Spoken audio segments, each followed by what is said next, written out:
Thanks for joining us today on the Big Blue Podcast. I'm Leigh Goodson, and I'm joined by my co-host, Dr. Greg Stone. Hello, Greg. Hi, How Dr. are Goodson, you? I'm well. How are you? We're here at the McKeon Center for Creativity at the Metro Campus, and our guest today is Lauren Brookey. Welcome, Lauren. Good afternoon. Yay. Lauren is TCC's Vice President for External Affairs and President of the TCC Foundation.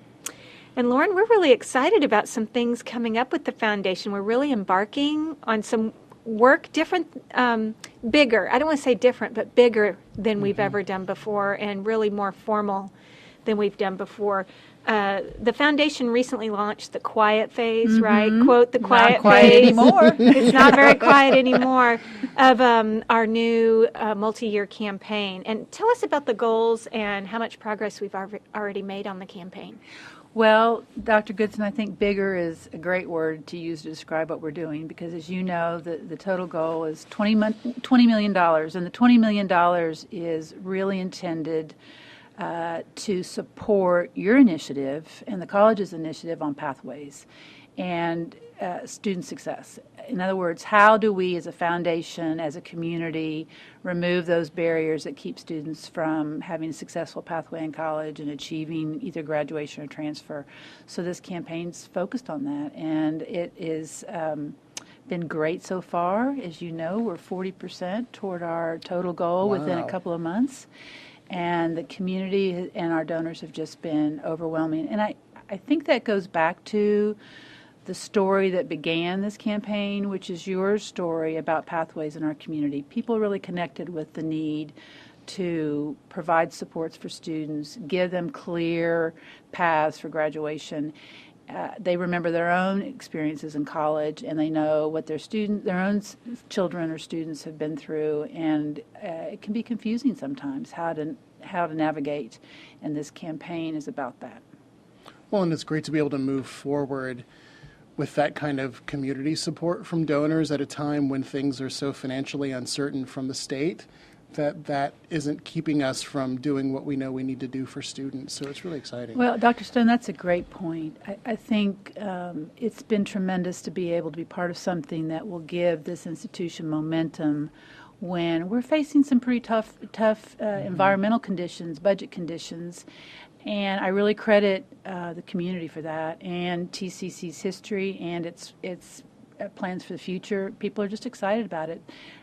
Dr. Goodson will know this. We had started with a smaller goal in terms of our goal for the campaign, and our campaign cabinet, which is a great group of community leaders from across Tulsa, led by Stacy Schusterman of the Charles and Lynn Schusterman Family Foundation, decided that we were underachieving with our goal, that there was a pent-up desire in the Tulsa area to support TCC students, to support the institution, and they doubled our goal. So we are at $20 million after thinking when we started this campaign it would probably be $10 million. And we're excited about that, and clearly with the progress we've made so far, they were right on. So talk to us about what some of the projects are that are going to be funded by this campaign. I mean, I know a lot of things are still kind of in the early planning stages, but can you give us some hints about what's going to be there? Absolutely. And again, the goals for our campaign parallel the plans for the Pathways Initiative.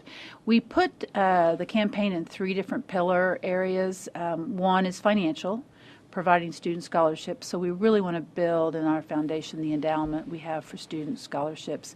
Secondly, we call another pillar navigational, meaning making sure that there are student supports all along the way as students navigate their graduation or their transfers for a baccalaureate. So the investment would be in staff and academic advisors, the people that really help a student understand what is required to be successful. All the studies show, we've learned through the pathways, that students are empowered and are more likely to be successful if they have strong academic advisement every step of the way. So our goal is to invest in adding staff, to your point earlier, at a time when we can't do that with state funding.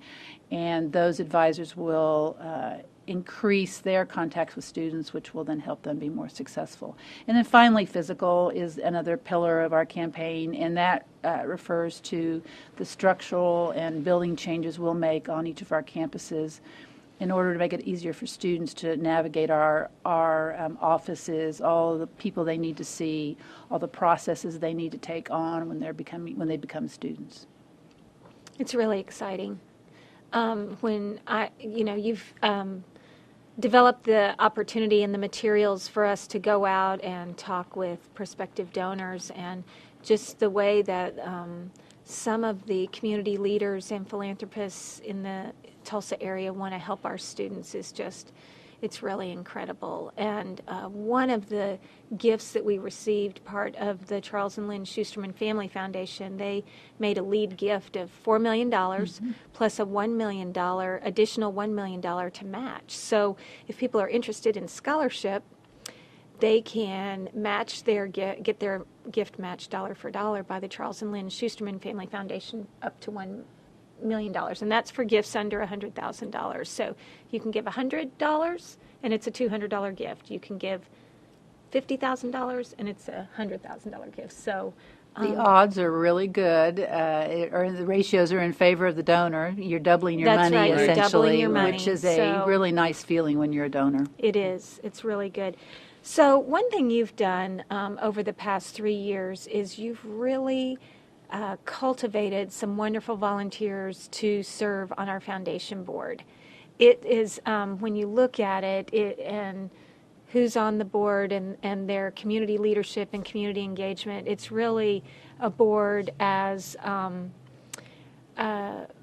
engaged as, for instance, the United Way or even the Tulsa Chamber, and then it's the TCC Foundation Board. I mean, it's really a fully engaged board and full of community leaders. Talk to us about what the role is of the TCC Foundation Board, and give us a sense of what our volunteers do to support the efforts of the foundation. What, if you were to want to become a member of the TCC Foundation Board, what would be the activities that you would be expected to be engaged in, and what do they do for our college? Well, it's a great question, because you're right. The basis for our success are the community leaders who agree to partner with us as volunteers. They're all volunteers. They're committed to education. They're committed to TCC.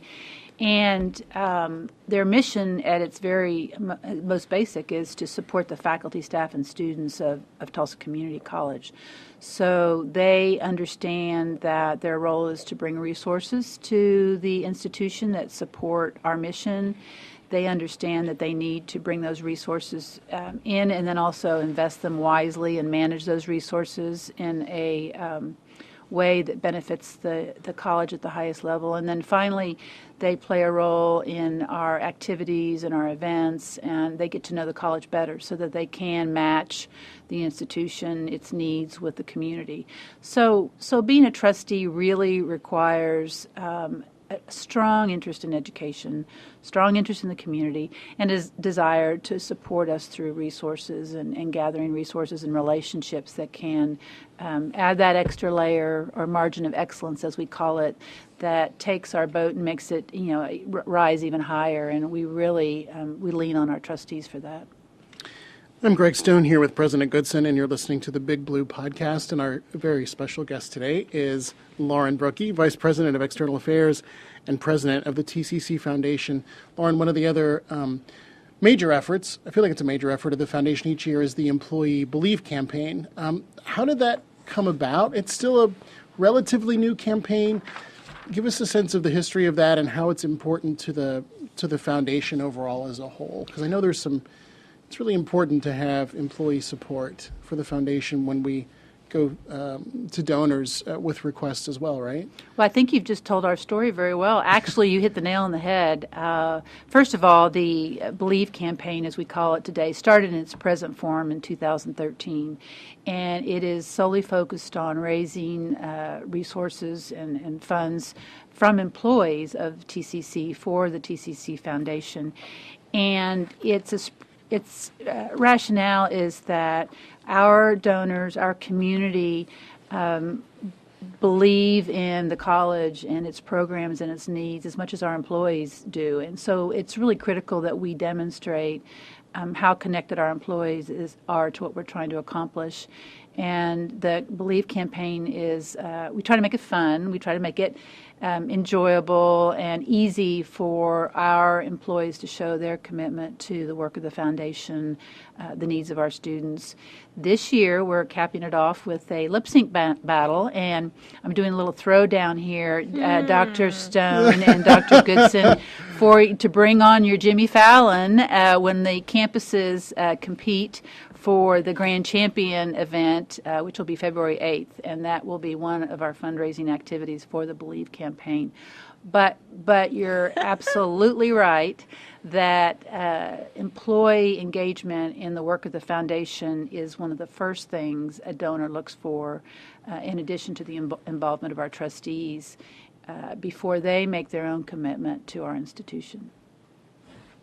That's exciting. I look forward to the Believe campaign every year. It just kind of sets the tone for how engaged our employees and our teams are in the college, and the really what's great for the student and the scholarships and the various supports. So that's great. This year we're raising the goal, so every year we try to engage more employees, understanding that, again, as we've referenced earlier, it can be hard to be excited in some difficult, economic times, but this year we're raising the goal 5% for employee engagement. So we're hoping we're going to hit that mark this year, and I think we will. Each year we increase our participation each year.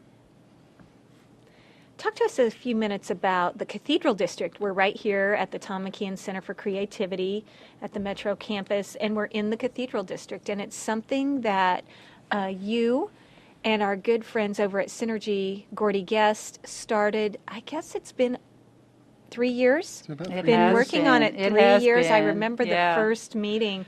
And so you're co-chair of that group right here in downtown Tulsa, and it's kind of a neighborhood group that wants to come together and make the right plans, right? So can you tell us a little bit about what your goals are? Absolutely. The Cathedral District is really an informal or volunteer group that have come together to work on behalf of the southern part of downtown. In other words, how do we enhance the walkability? How do we enhance the environment around the southern portion of downtown, basically from Denver to Detroit, from the IDL to 6th Street.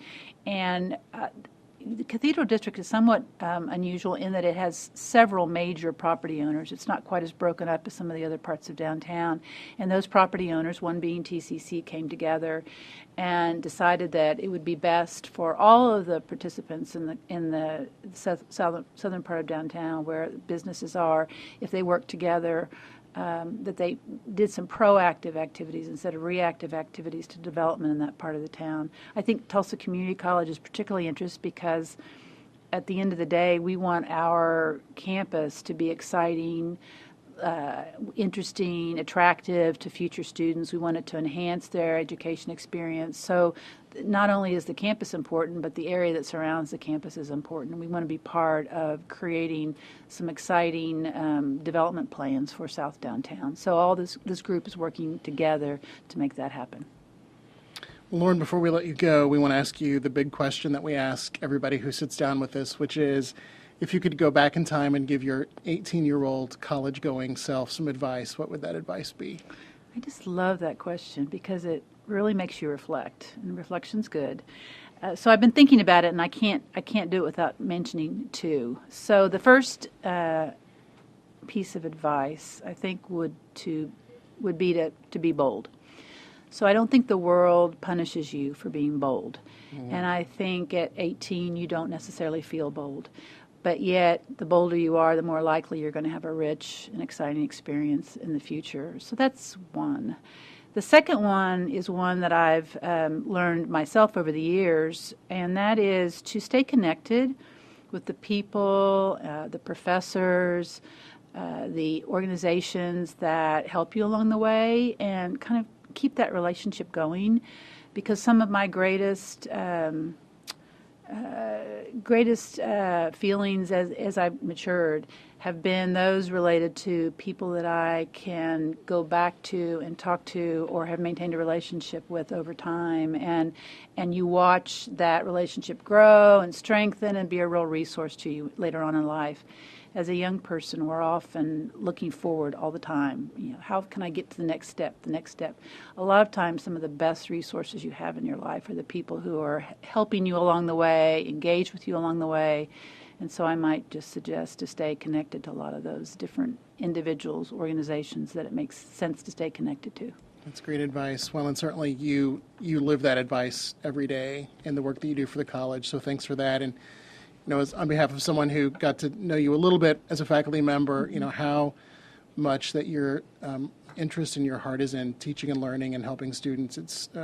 We all really appreciate the great work you do with the foundation and with the community. So thanks for all that, and thanks for being here today. Thank you, Dr. Stone. TCC makes it easy. It's a great institution. It is that. And thank you for listening, too. Remember, you can catch the Big Blue podcast each week in the week at TCC and on the Creativity channel on YouTube, and we will see you next time.